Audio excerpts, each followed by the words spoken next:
할렐루야. 11월 4일 화요일 새벽 예배 오신 성도님들을 주님의 이름으로 환영합니다. 시간 하나님 주시는 은혜와 평강이 충만한 시간이 되시기를 주님의 이름으로 축복합니다. 함께 찬송가 288장 예수를 나의 구주 삼고 찬송하심으로써 오늘 새벽 예배를 시작하도록 하겠습니다.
거룩하신 하나님 아버지, 오늘도 우리에게 새로운 하루를 허락하여 주심에 감사를 드립니다.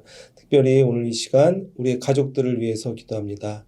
우리의 가족들이 성령 안에서 우리가 하나가 되게 하여 주시고 우리가 하나님이 원하시는 그 뜻을 우리 가정 안에서 잘 순종하며 또 하나님의 뜻을 이루는데 귀하게 쓰임받을 수 있는 가정이 될 수 있도록 아버지 하나님께서 인도하여 주시옵소서.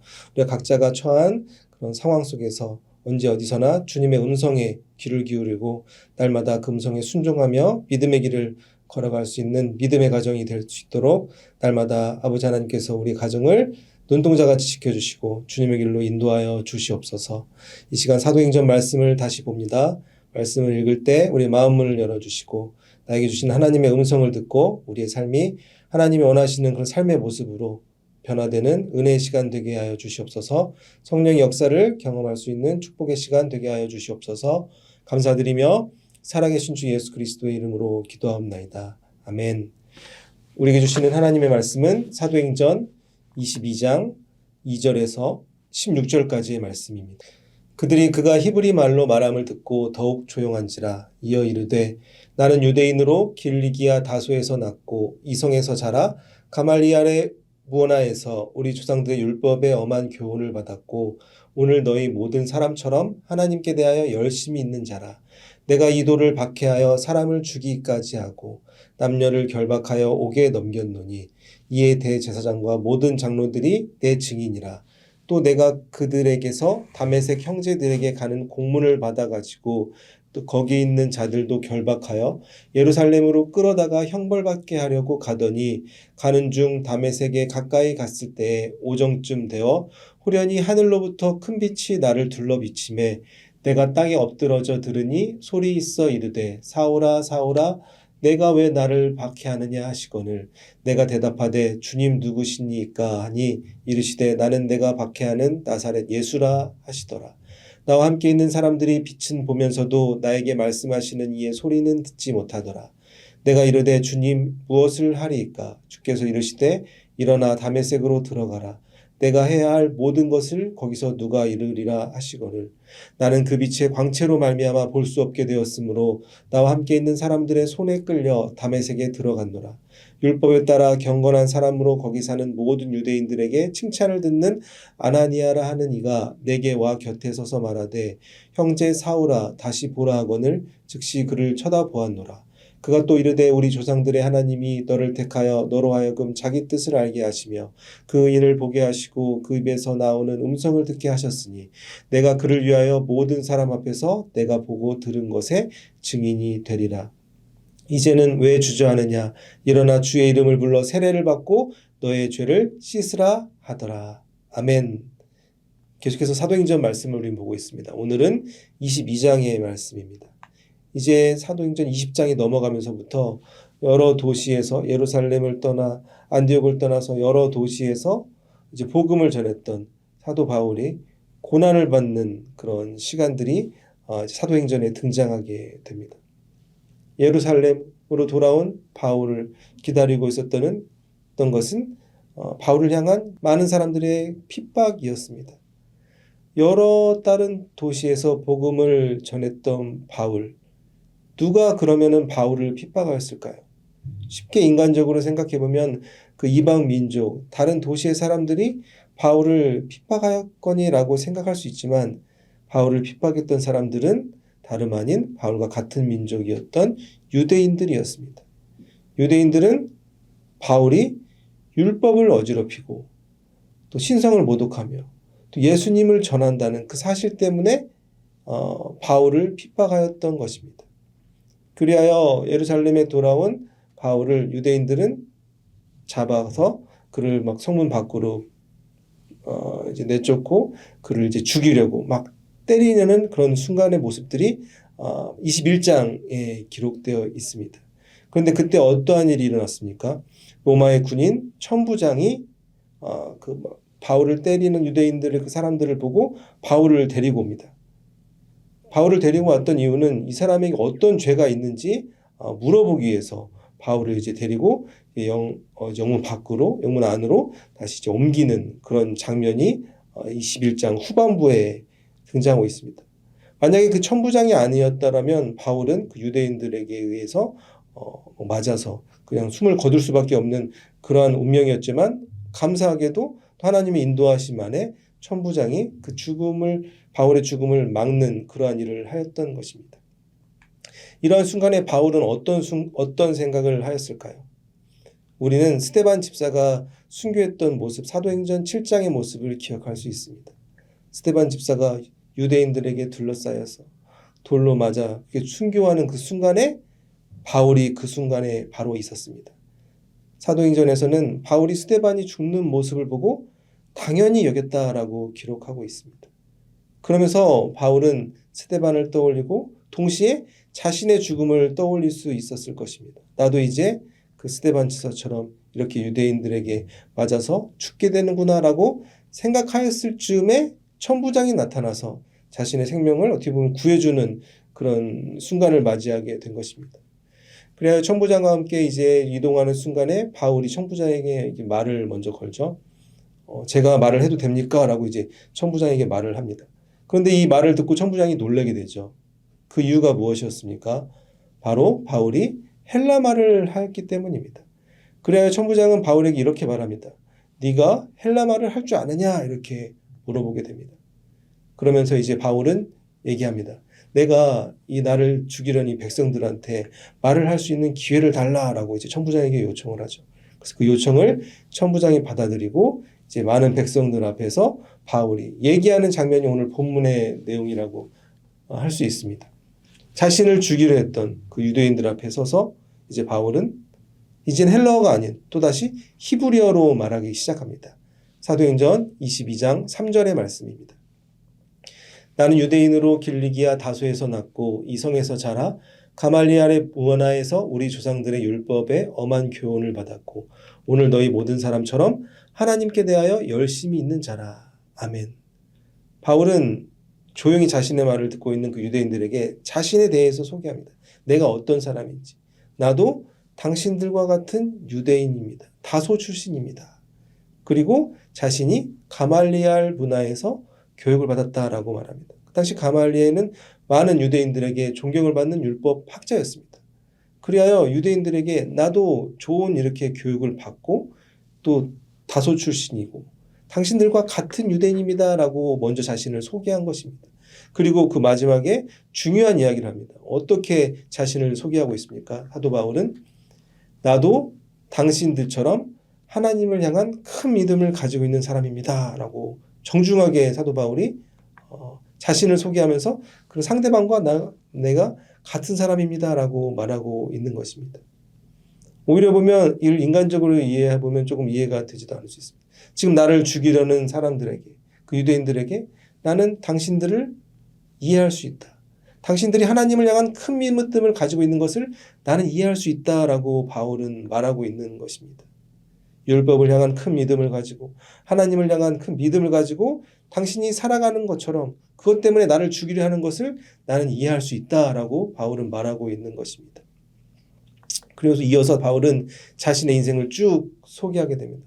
내가 어떤 사람이고 내가 과거에 어떤 삶을 살았지만 현재 왜 이렇게 변화하게 되었는지 자신의 인생을 어떻게 보면 간증하는 모습을 오늘 본문에서 발견할 수 있는 것입니다.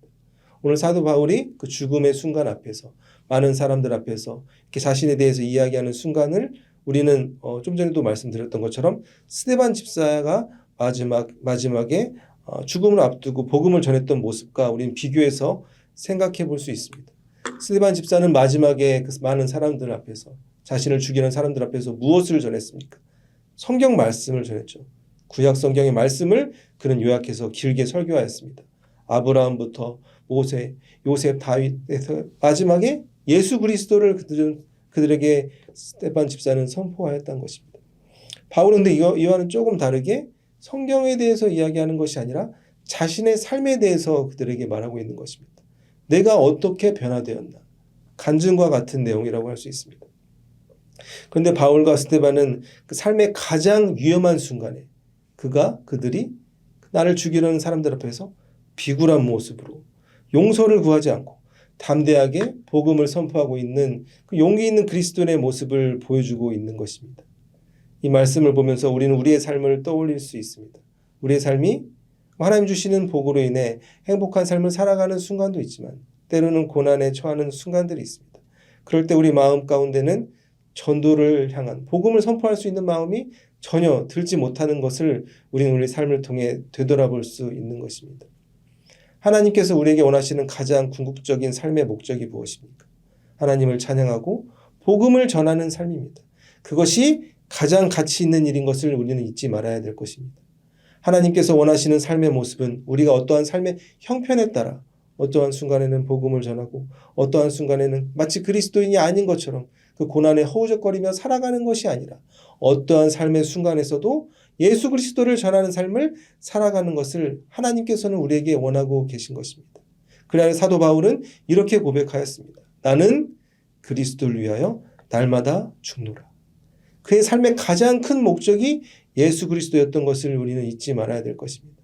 그래야 오늘 사도 바울은 많은 사람들 앞에서 내가 만난 예수 그리스도, 나를 찾아오신 예수 그리스도를 전하고 있는 것입니다.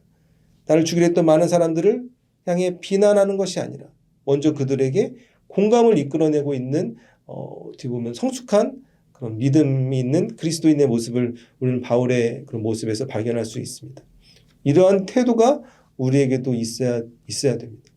우리는 때로는 믿지 않는 사람들을 만나거나 누군가 나를 공격하는 사람들을 만날 때 우리가 막 그 사람을 비난하거나 비방하는 모습을 때로는 가질 수가 있습니다.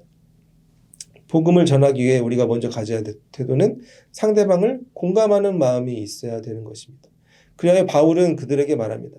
당신들과 같은 나도 유대인이고 당신들이 믿음이 강해서 하나님을 위해서 이렇게 하는 것을 내가 이해할 수 있다. 그들 이해하는 마음으로 다가갔을 때 그 유대인들의 마음이 열리는 것을 우리는 볼 수가 있는 것입니다.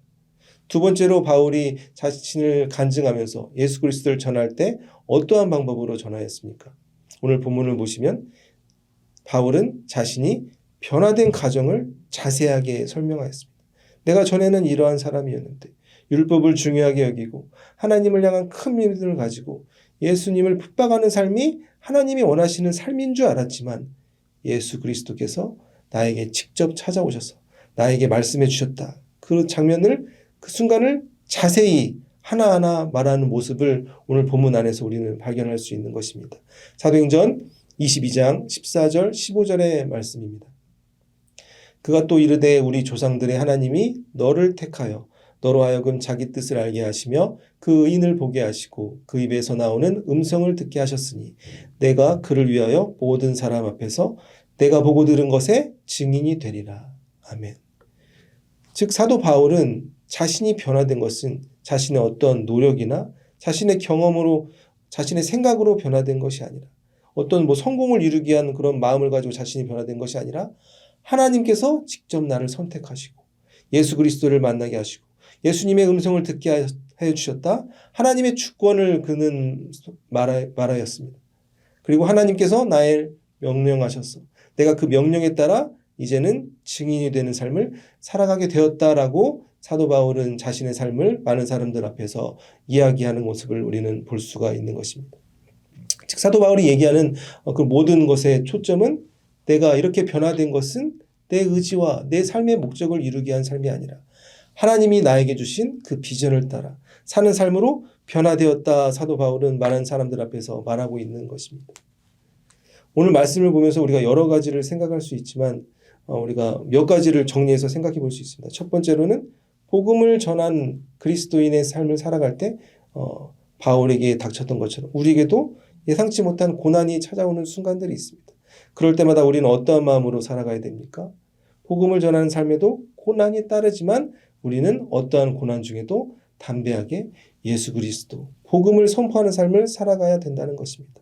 스데반이 그 죽음 앞에서, 사도 바울이 그 죽음의 위기 앞에서 담대하게 복음을 선포했던 것처럼 우리 삶의 어떤 순간에서도 예수 그리스도를 전하는 증인의 삶을 살아가는 것이 하나님께서 우리에게 원하시는 삶의 모습인 것입니다.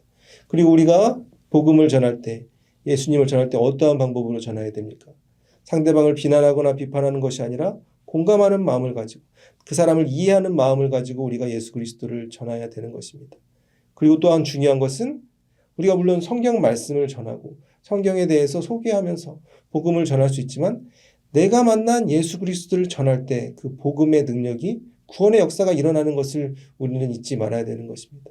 나에게 찾아오신 예수 그리스도, 내가 어떠한 의지로 나의 삶이 변화된 것이 아니라 하나님께서 나를 불러주시고 예수님께서 나의 삶에 찾아와 주셔서 내가 이제 과거의 삶이 아닌 하나님이 주시는 비전을 따르는 삶을 살아가게 되었다. 그것이 바로 증인의 삶이다. 여러분도 예수 그리스도를 따르는 삶을 살아가야 된다. 이렇게 사도 바울과 같이 복음을 선포하는 삶을 살아가야 되는 것입니다. 사랑하는 성도 여러분, 오늘 우리에게 주신 사도행전 22장의 말씀을 기억하며 사도 바울과 같이 어떠한 상황에서도 담대하게 나를 찾아와 주신 예수 그리스도를 전하는 증인의 삶을 살아 우리의 삶을 통해 구원의 역사가 일어나고 하나님의 뜻이 이루어지는 귀한 삶을 살아가실 수 있는 모든 성도님들이 되시기를 주님의 이름으로 축복합니다. 기도하시겠습니다. 거룩하신 하나님 아버지, 오늘 사도행전 22장의 말씀을 통해서 사도 바울이 그 죽음의 고난의 순간 속에서도 담대하게 복음을 선포했던 모습을 보며 하나님께서 원하시는 삶의 모습이 무엇인지 다시 한번 깨닫게 하여 주시니 감사를 드립니다. 아버지, 어떠한 순간에서도 예수 그리스도를 전하는 증인의 삶을 살아가게 하여 주시옵소서. 어떠한 고난과 문제가 있을 때 우리의 믿음이 약해지는 것이 아니라 삶의 어떠한 모습에서도 예수 그리스도를 전하고 믿지 않은 이들에게 복음을 선포할 수 있는 사도 바울과 같은 담대한 믿음을 우리에게 허락하여 주시옵소서.